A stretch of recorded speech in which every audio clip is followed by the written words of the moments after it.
543 games, 35 and 32 years old, and the AFL is calling them rookies. G'day Swans fans, if you love the club like I do, hit that subscribe button, because Sydney's just walked straight into the middle of one of the AFL's most heated debates, and the footy world is not happy about it. The backlash is real, and it's loud. Sydney announced on Monday that Dane Rampe and Jake Lloyd have been delisted, but in the same breath, they confirmed both will be back through the rookie draft next month. Two veterans, two legends, 272 games and 271 games respectively, and the AFL community has absolutely lost it. How can a 32-year-old who has played 271 AFL games be eligible for the rookie draft? It's a joke. That's just one of hundreds of comments flooding social media right now. Brisbane's doing the same thing with Lincoln McCarthy, 31 years old, 151 games, delisted last week with every intention of bringing him straight back. And suddenly, it's not just about Sydney or Brisbane. It's about a system that Kane Cornes called the biggest farce in football. A system that was designed to give opportunities to young kids chasing their dream, but has turned into a salary cap management tool for clubs with aging lists. This isn't just a Sydney story anymore. This is about the integrity of the draft system itself. But to understand how we got here, we need to go back.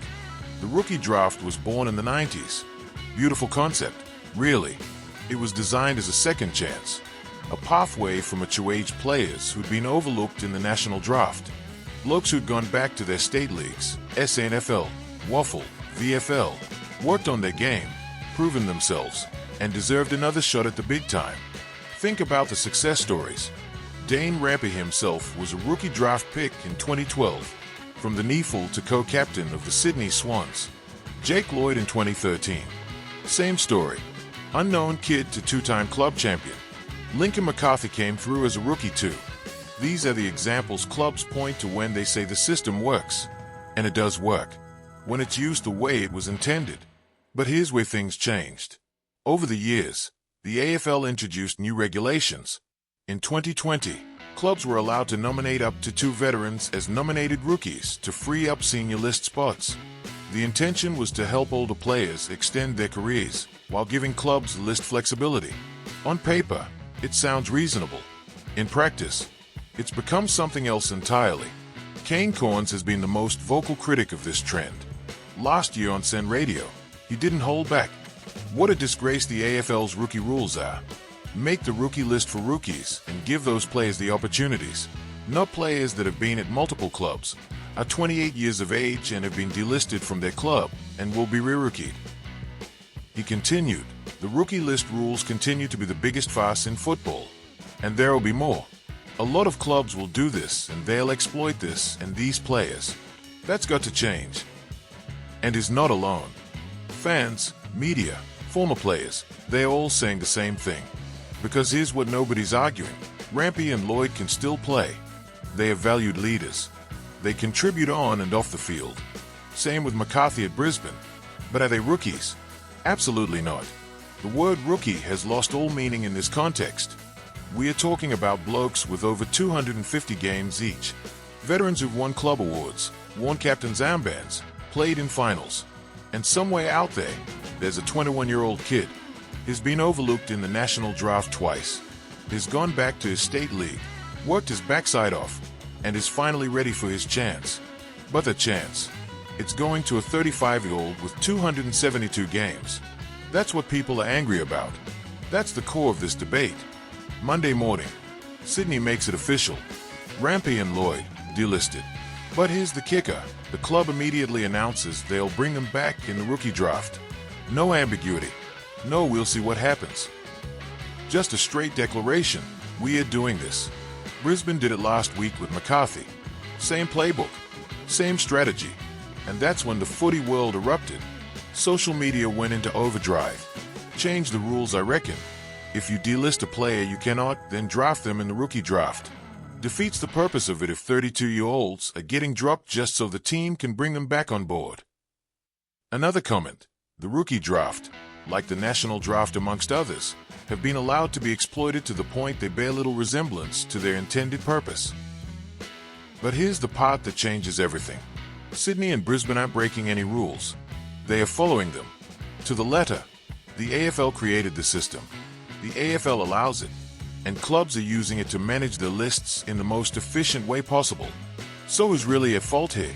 Is it Sydney for doing what's best for their list? Is it Brisbane for the same? Or is it the AFL for creating a system that allows this to happen in the first place? What would you have done? You're Leon Cameron at Sydney. You've got two veterans who can still contribute. Moving them to the rookie list frees up senior spots for younger players. The rules allow it. Every other club would do the same in your position. Do you take the moral high ground and potentially hurt your club's competitiveness? Or do you use every advantage the rules provide? It's not a simple answer. And that's exactly why this debate is so heated. Corns argued that the focus should be on the young battlers. Don't worry about the 21-year-old who's plying his trade. One who has been overlooked in the national draft a couple of times and has gone back. And his work on his game at SANFL or Waffle or VFL level, and his craving for an opportunity to be placed on a rookie list. That's the heart of it. The system was built for those kids. And now it's being used for something completely different. The AFL community is split right down the middle. One side says, this is smart list management. Every club does it. If you don't like it, change the rules. But don't blame Sydney for playing by them. The other side says, it's a disgrace. It goes against the spirit of what the rookie draft was created for. Just because you can do something doesn't mean you should. Swans supporters, we are divided too. Some are defending the club fiercely. Rampy and Lloyd are legends. They've earned the right to keep playing. If the AFL allows it, why wouldn't we do it? Others are uncomfortable. I get why we are doing it, but it doesn't feel right. These blokes aren't rookies. It's embarrassing to pretend they are. Brisbane fans are having the same conversations about McCarthy. The media's been relentless. Headlines calling it an exploited rule. Articles questioning whether the AFL will finally step in and change the system. But here's what's interesting. The clubs aren't apologizing. They are not backing down. Because from their perspective, they are doing nothing wrong. Sydney hasn't released an official statement beyond confirming the moves. They don't feel they need to. The rules are clear. The decision is made. Inside the playing group, there's likely relief. Rampy and Lloyd get another year. The young kids still have pathways through the academy. Everyone wins. Except for that 21-year-old in the state leagues who just lost another opportunity. This reminds me of the father-son rule debates, or the academy bidding system. Anytime there's a rule that can be interpreted differently than its original purpose, clubs will find a way to maximize their advantage. That's not cynicism. That's just reality in a professional sport where winning is everything. For Sydney, this decision is about list management in a competitive environment. We've got one of the oldest lists in the competition. We need to get younger, but we also need experienced leaders to guide the next generation. Moving Rampy and Lloyd to the rookie list solves both problems. It's pragmatic, it's strategic, but it's also controversial, and it might force the AFL's hand. If enough clubs start doing this, and they will, because why wouldn't they? The AFL will have to act. They'll either tighten the rules or redefine what the rookie draft is meant to be. The consequences ripple outward. If the AFL changes the rules midstream, clubs that have already made these decisions could be caught out. If they don't change them, the criticism will only get louder. What happens next? We wait for the rookie draft in November. We watch Rampy, Lloyd, and McCarthy get reselected. And we see if the AFL has the courage to overhaul a system that's clearly not working the way it was intended. At the end of the day, this is what being a Swans fan is all about. The complicated decisions, the moral gray areas, the tension between doing what's right for the club and doing what feels right for the game. Dane Rampy and Jake Lloyd are legends. That will never change. But are they rookies? We all know the answer to that. And maybe it's time the AFL admits it too. Let me know in the comments. Is Sydney right to use this rule? Or has the AFL created a system that needs fixing? Hit like if you're backing the club's decision. And I'll see you in the next one. Up the Bloods!